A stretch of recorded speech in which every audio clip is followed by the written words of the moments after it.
Hey, by the way, exactly a week ago marked a year since Stephen Vincent Chavez brutally violated his biological daughter, my cousin, Makayla Renee Settles. 5 months later, she tragically took her own life because of him. And now it's been 7 months without Makayla in our lives. And I'm unpacking my things into a new apartment with my girlfriend, and I can't stop thinking about how she's never going to step foot in it. How she's never going to just stop by whenever she wants or spend the weekend here. I'm never going to hear her laughter or her voice in this apartment because he took that from us. And yet he was only sentenced to 1 year in prison. And it's not even the full 365 days, by the way, because they take the 44 days he already spent in jail, they double it, which doesn't make any fucking sense to me if someone wants to explain. They double it, and then they subtract that from the total.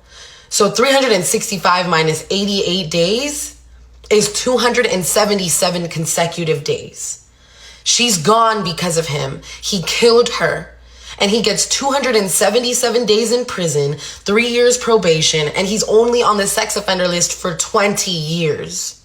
That's how little her life is worth to that judge. And that sentencing just proved to all of us who have been sexually assaulted and we were too afraid to speak up that we were right to be afraid, that we were right to be scared, because clearly speaking up and doing things the right way doesn't lead to justice. When I tell y'all we poured our hearts out into that courtroom, we told that judge who Makayla was before he did this to her, how much she meant to us, how deeply loved she is, and how much Stephen took from us. And then his mom has the fucking audacity to want to stand up there and give a statement defending her son. After we've been sobbing, giving our statements, she wants to go up there and she wants to talk about how good of a person he is, how he was raised right, he didn't do it. Girl, what? Are you fucking stupid or are you dumb?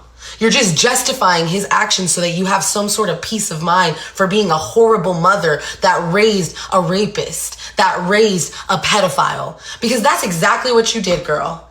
That's exactly what you did. I don't care if Makayla was 18 years old when he did it. He's a pedophile because he was planning to do that. They found 44 porn websites with the common search history of teen and daddy. They found nude photos of girls who looked like Makayla on his phone. And their ages ranged from very young to their late teens, which is also still very young. And yet you continue to defend him. After he raped your granddaughter, you continue to defend him. And that's exactly why we're here today. Because you've enabled him his entire life and justified his actions. He raped your granddaughter, a granddaughter who you claim to have loved, by the way. I really hope that you protect your other granddaughter, his niece, from him when he gets out of jail. Because 90% of people who sexually assault somebody do it again. So I really hope you protect her and any other little girls in your family. Because if something does happen to her or anybody else in your family, that's on your hands. Luckily, the judge had some sense and denied her dumbass request to speak, but the sentencing still doesn't make any sense. Even the lawyer that's working on Makayla's civil suit said that the sentencing is not fair, that it's unjust. And my family and I, we've spent the last month processing.